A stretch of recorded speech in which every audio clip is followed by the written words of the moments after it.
My 19F girlfriend and I 19M are struggling to reconcile after an argument about her past infidelity and my feelings. Any advice? Throwaway for privacy since my friends use Reddit and follow my more active account. My girlfriend and I, who have been together for just over a year, argued today regarding her infidelity from last summer. To make a long story short, she cheated on me with her ex for the first 4 months of our relationship. I was completely taken aback and, most importantly, heartbroken. I was a complete mess over the situation and hardly slept or ate during that time. I had been cheated on twice in the past, and I was more than upset that my unfortunate streak continued. Even though we were only 4 months into our relationship, I genuinely envisioned a future with this girl. Due to a situation I do not wish to elaborate on, I was not very attracted to girls and decided to remain single around the winter of 2022. After meeting this girl, however, I realized that perhaps love was an option for me. I found her extremely attractive, and we connected in a way I had never experienced with anyone else before. She is truly my best friend, my partner, and I believe she is the one for me. After the fallout, we did not communicate for about 2 to 3 weeks. During that period, I had ample time to reflect. I did not know her ex personally, but I heard some colorful stories about the exact type of person he was. After things cooled down, I reached out. I inquired if we could have a conversation. At that time, I did not feel a strong attachment to her and genuinely just wanted to understand why and what had occurred. I also recognized what her ex was capable of and was truly concerned for her well-being. Her ex was an abusive man. Both physically and mentally, he was controlling and highly manipulative. She recounted how he would threaten suicide if she did not communicate with him, although she never showed me any text messages. I later had a conversation with him, warning him to back off, and he spewed the usual nonsense that those cowardly abusers often say, calling her derogatory names and claiming, "You do not know who you are messing with." After several confrontations with him, I managed to get him off her back, and I intended to leave it at that. I knew she was safe now, so there was nothing else I needed from her. We maintained occasional contact, and I began to realize how much I still loved her. Yes, she had cheated on me, but it was not physical. It was more emotional and everything. Now, do not misunderstand me. Cheating is cheating, regardless of the circumstances or the person involved. I told myself this consistently, yet I could not help but lean more toward her side as time passed. As the days went on, we grew close again, exchanging the usual good nights, I love yous, and everything else. We made our relationship official again towards the end of July 2024. Recently, the entire issue has been occupying my mind. I cannot stop thinking about her and him together. I mean, 4 months straight, all behind my back. Although I hate her for what she did to me, I still love her. She claims she did not tell me because, "I did not want you to get involved in his drama. I have been in this cycle with him for 3 years, blah blah blah." I guess I cannot truly blame her. The guy was genuinely insane. I honestly have no idea what to do. We celebrated my birthday, her birthday, Thanksgiving, and New Year's together. We see each other frequently, and I cherish every moment we spend together. However, I cannot shake this feeling, this emptiness in my chest. Of course, it's not the only thing I think about, but when I do, I cannot rid myself of it without feeling nauseated. I will admit, at times I explode at her while I vent about how terrible her actions were. She is equally to blame for what transpired. The fact that she concealed everything from me just torments me. She had excuses ready for everything, and I was blind to it all. Enough with the ranting. Now, on to today. I was in a fantastic mood. We were texting while I was at work, and everything was normal, filled with affection. However, I later confided in her that I was struggling. I informed her that I could not help but think about everything that happened some time ago, and that, truthfully, it was causing me to reconsider our future the more I pondered it. She started to express how unfair it was for me to be completely in love one moment and then say, "Actually, I do not know if I want to be with you."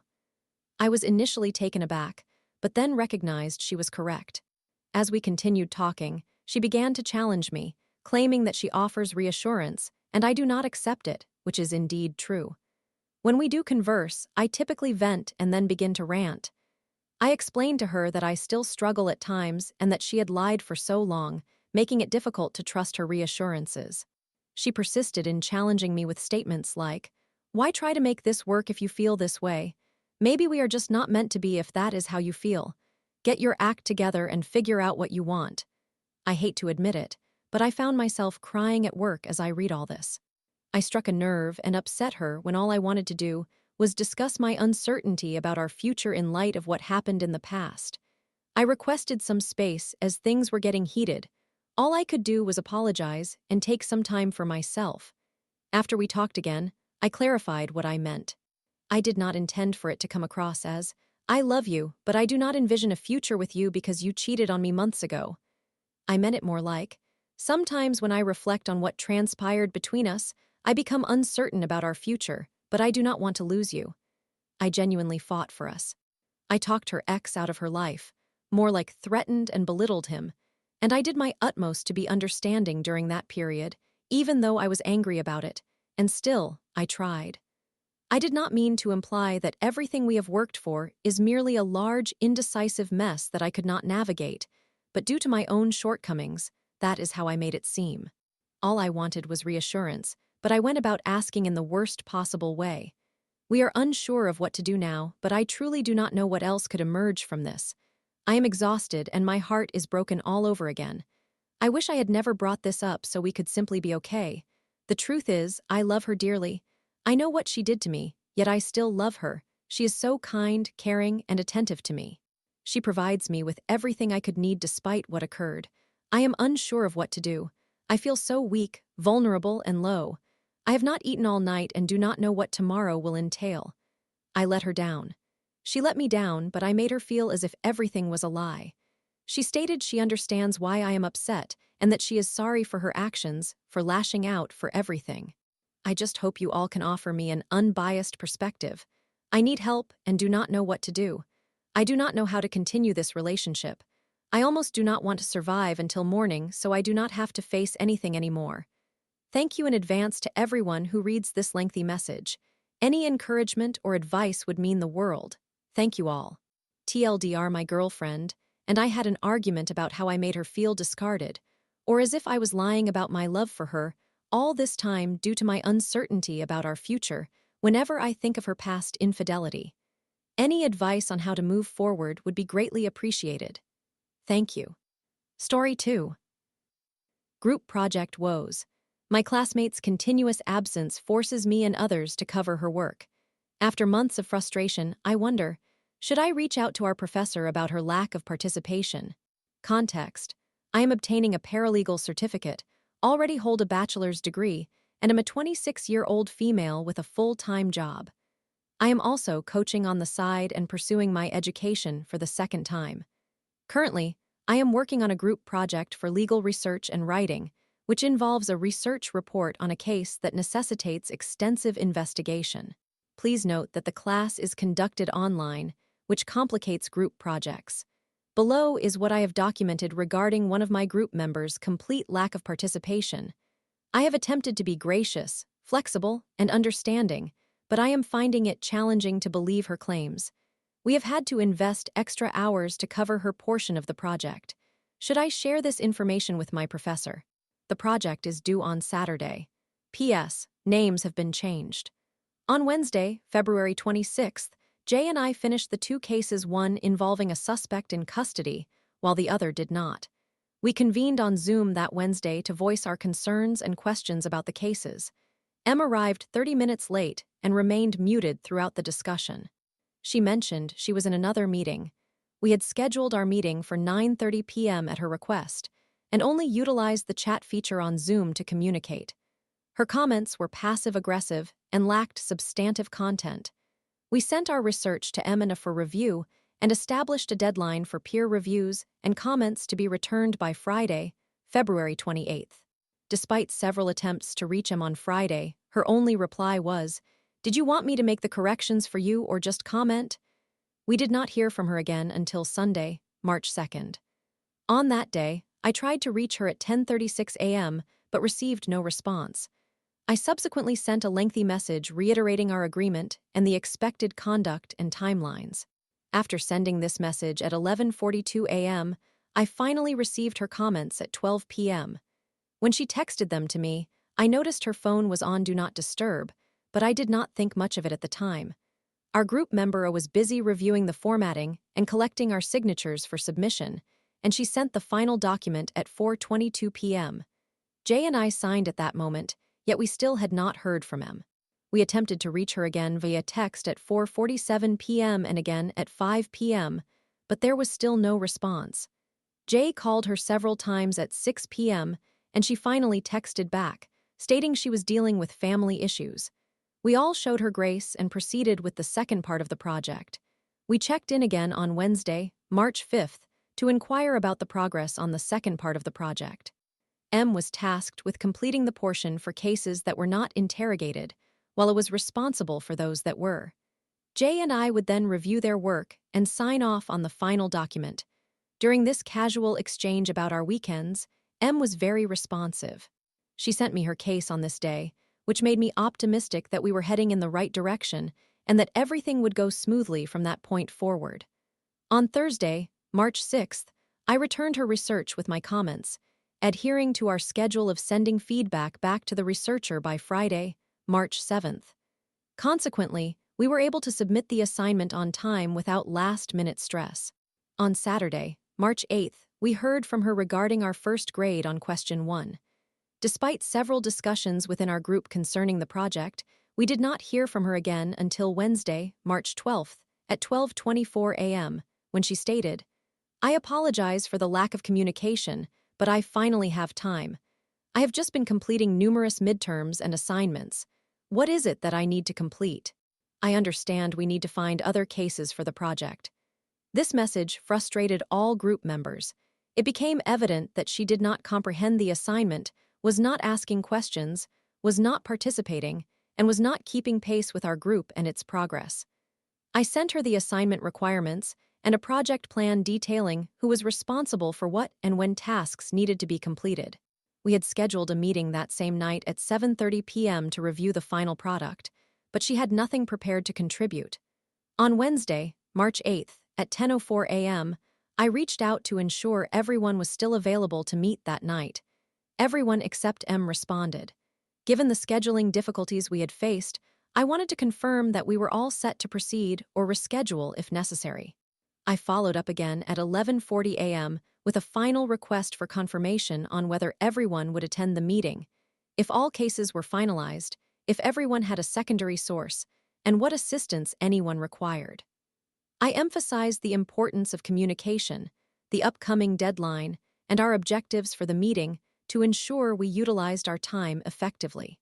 J, A, and I then engaged in an extensive discussion about the cases, posing questions and determining what topics we would cover in the meeting. I reached out for a third time, tagging M at 3:31 p.m. to see if she would be able to join the meeting. She replied with a resounding yes. However, she then became passive-aggressive toward me. I tried to clarify that we had not heard from her and were uncertain if her schedule had changed or if something had come up. She expressed concern about overwhelming everyone with messages, yet the only way she chose to communicate with us was via text. We then logged onto our Zoom meeting at 7:30 p.m. as outlined in the project plan. M was not aware of the Zoom link she had created when we established the project plan. There were some difficulties logging in, but eventually, she managed to connect. Once on the call, she stayed muted the entire time, except on 2 occasions.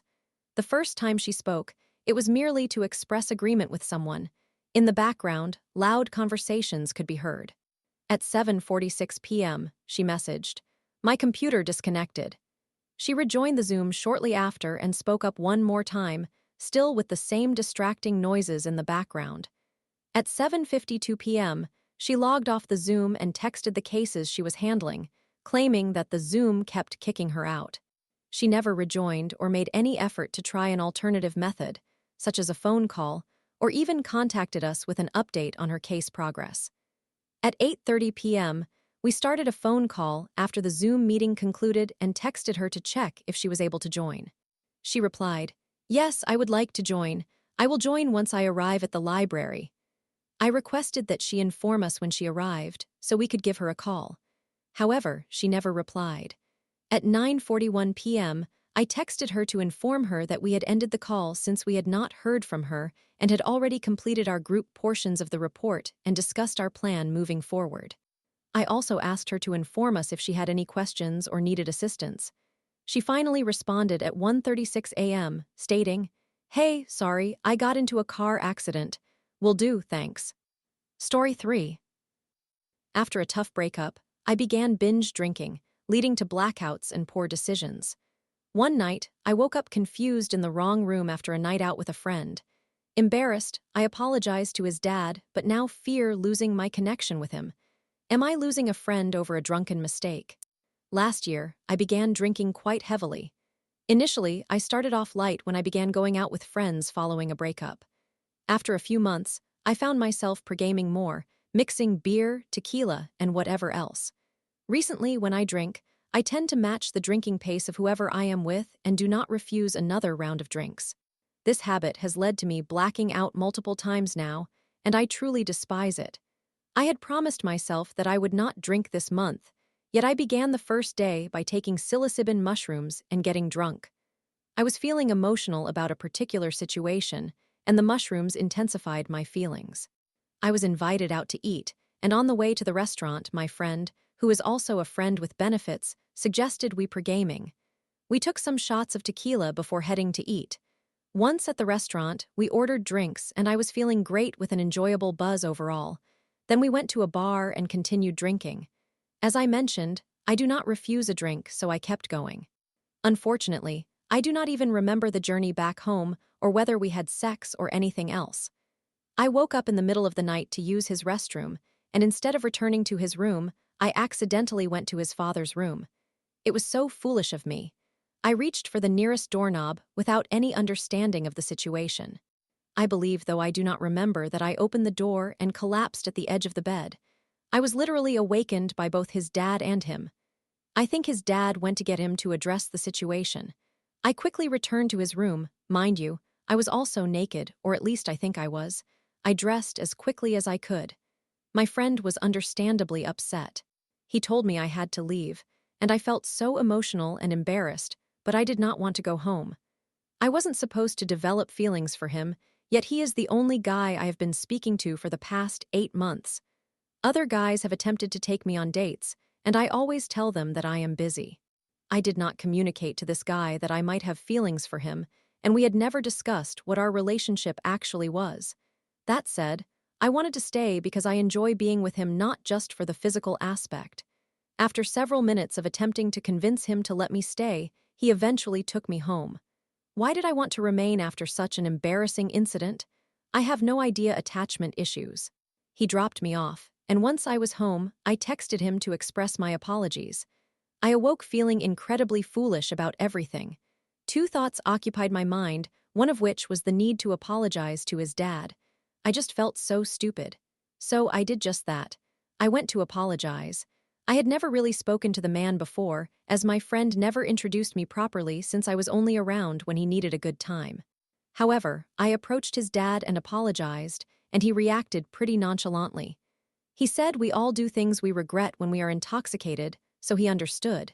He reassured me not to worry about it. However, I couldn't help but feel anxious about the situation, still affected by the mushrooms and the emotions swirling around. His dad asked if I wanted to speak with my friend, and I replied that it was all right. I only wanted to apologize to him, the dad, for what transpired that night. I returned home, essentially crying, feeling like a complete train wreck. I am not trying to be excessively hard on myself.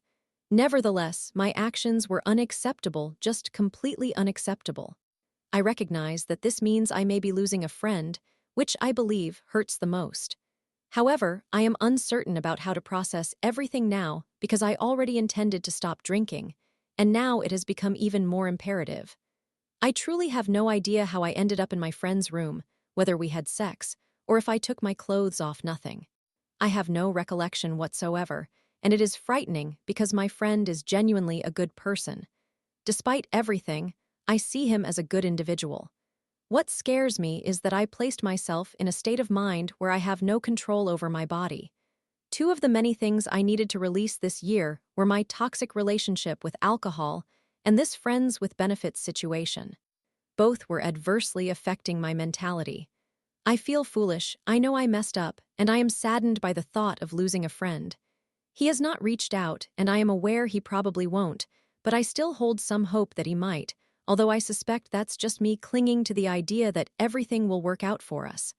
However, it seems it won't. Now, I do not know what to do.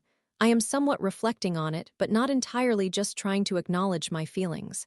I called my best friend and explained what happened, and now I am spending the day with her to help distract myself from my mistakes. I then visited Reddit thinking, why not have people criticize my foolish error? A ridiculous, drunken mistake. So there you have it. I am ready to hear it, to read it.